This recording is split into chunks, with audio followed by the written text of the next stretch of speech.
You know I have a dream. సమాజం కావాలి. నిచ్చెన మెట్ల సమాజం కాకుండా సమంగా జీవించాలి. The man with a mission, Jyotiba Phule. ఆడపిల్లలకు చదువు చెప్పి నువ్వు విప్లవాన్ని తీసుకొస్తావా? నువ్వు నిజంగా విప్లవకారుడు అయితే దేశ స్వతంత్ర సంగ్రామంలో చేరి పోరాడు. ఆంగ్లేయులకి గులాంగిరి కేవలం 100 సంవత్సరాల నుంచే. నేను ప్రజలకి ఏ గులాంగిరి నుండి స్వేచ్ఛనిద్దామనుకుంటున్నానో అది కొన్ని వేల సంవత్సరాల నాటి. ఆడపిల్లలకు చదువు చెప్పడం మానేసి మరోసారి ఇలా చేస్తే సజీవ దహనం చేస్తాను. ఒక విషయం నాకు స్పష్టంగా అర్థమైంది. మనం చేస్తున్నది యుద్ధం కాదు, మహాయుద్ధం. మీరు సావిత్రి గారు కలిసి అగ్రవర్ణాల 3000 సంవత్సరాల నాటి వర్ణ వ్యవస్థను పిలిపేశారు. ముట్టుకోకండి, మీకు పాపం తగులుతుంది. వాళ్ళ ఆత్మగౌరవాన్ని తట్టి లేపాలి.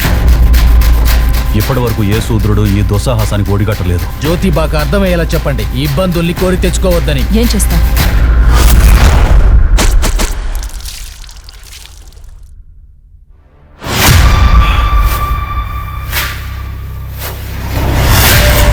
ఈ దేశాన్ని గులాంగిరి నుండి విముక్తి చేయాలనుకుంటున్నా. You're challenging the religion of the upper caste.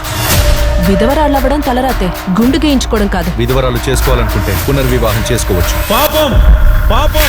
బ్రాహ్మణులు వారి నియమావళిని రాసుకున్నట్టే మన నియమాలు మనం రాసుకుందాం. ప్రధానమైన ఉద్దేశం ఏంటంటే ఎవరిని శూద్రులు అనకూడదు, దళితులు అనండి, దళితులు అనండి.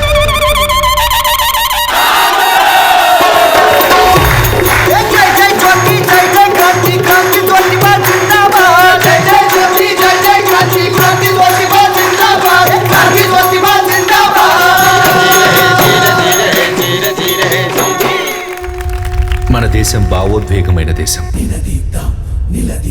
ఇక్కడ కులం మతం పేరుతో ఘర్షణలు సృష్టించడం చాలా సులభం.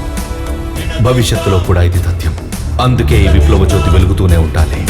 మొదలెడదా ఇక మన యుద్ధం.